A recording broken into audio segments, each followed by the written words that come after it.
নমস্কাৰ বন্ধুসকল, আসাম টিচাৰ অন্য এটা ভিডিঅ'লৈ আপোনাক স্বাগতম জনাইছোঁ। আশা কৰিছোঁ আপোনালোক নিশ্চয় ভালে আছে। তো কিছুদিন আগত মই এটা ভিডিঅ' বনাইছিলোঁ, তাত কৈছিলোঁ যে ভোটাৰ আইডি আৰু আধাৰ কাৰ্ড কিভাৱে লিংক কৰিব। তো আজি আমি সেই বিষয়ে কথা পাতিম, কিন্তু ৱেবছাইটৰ পৰা নহয়, আপুনি মোবাইল এপছৰ পৰা ভোটাৰ আইডি আৰু আধাৰ কাৰ্ড লিংক কৰিব পাৰিব।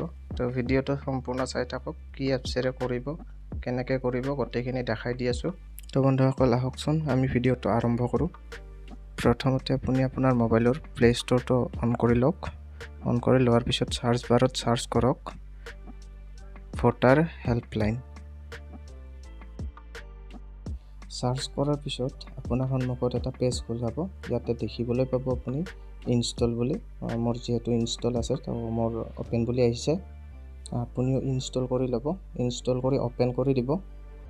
অপেন কৰাৰ পিছত এনেকুৱা এটা পেজ দেখা পাব। তলত দেখা পাব এক্সপ্ল'ৰ বুলি আছে, তো তাত ক্লিক কৰি দিব। ক্লিক কৰি দিয়াৰ পিছত দেখা পাব ইলেক্ট্ৰল অথেণ্টিকেশ্যন ফ্ৰম 6B, তো আপুনি তাত ক্লিক কৰি দিব। ক্লিক কৰি দিয়াৰ পিছত এনেকুৱা এটা পেজ খোল খাব। তো আপুনি তলত দেখা পাব লেট ষ্টাৰ্ট বুলি আছে, তাত ক্লিক কৰি দিব। ক্লিক কৰি দিয়াৰ পিছত আপুনি আপোনাৰ মোবাইল নাম্বাৰটো বহাই দিব। চেণ্ড OTP-ত ক্লিক কৰি দিব।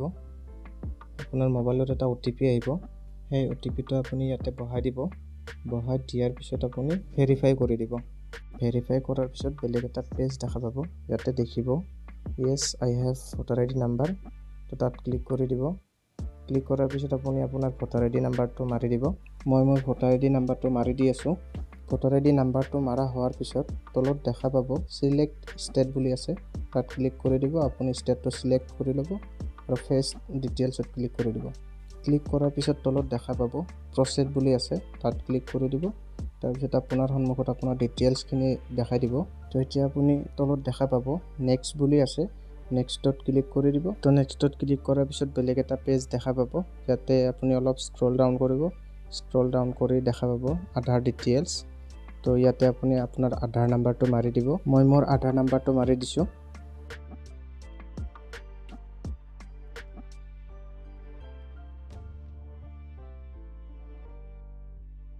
আধাৰ নাম্বাৰটো দিয়া হোৱাৰ পিছত অলপ তলত যাব। তলত যোৱাৰ পিছত আপুনি দেখা পাব মোবাইল নাম্বাৰ। মোবাইল নাম্বাৰটো দি দিব। মোবাইল নাম্বাৰটো দিয়াৰ পিছত তলত দেখা পাব ইমেইল আইডি। ইমেইল আইডিটো দি দিব। ইমেইল আইডি নিদিলেও কোনো কথা নাই, যদি আছে দি দিব।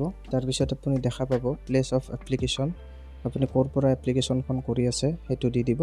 প্লেচটো দিয়াৰ পিছত আপুনি চাই ল'ব আপোনাৰ আধাৰ নাম্বাৰ, মোবাইল নাম্বাৰ আৰু ইমেইল আইডি ঠিক আছে নে নাই। চেক কৰি ডানত ক্লিক কৰি দিব। ক্লিক কৰি দিয়াৰ পিছত আপোনাৰ সন্মুখত এনেকুৱা এটা পেজ খোল খাব। তো এইটো আপুনি স্ক্ৰীনশ্বট ৰাখি থৈ দিব পাৰে। স্ক্ৰীনশ্বট হোৱাৰ পিছত কনফাৰ্মত ক্লিক কৰি দিব।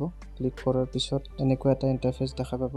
তো এইখন আপুনি স্ক্ৰীনশ্বট ৰাখি থওক, কাৰণ ইয়াতে আপোনাৰ ৰেফাৰেঞ্চ নাম্বাৰটো আছে আৰু ৰেফাৰেঞ্চ নাম্বাৰটো লাগিব আপোনাক চেক কৰাৰ কাৰণে।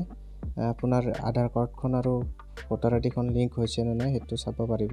তো এতিয়া আপুনি ৰেফাৰেঞ্চ নাম্বাৰটো কপি কৰি লওক। কপি কৰি লৈ আপুনি আপোনাৰ মোবাইলত থকা ক্ৰ'ম ব্ৰাউজাৰটো অ'পেন কৰি লওক।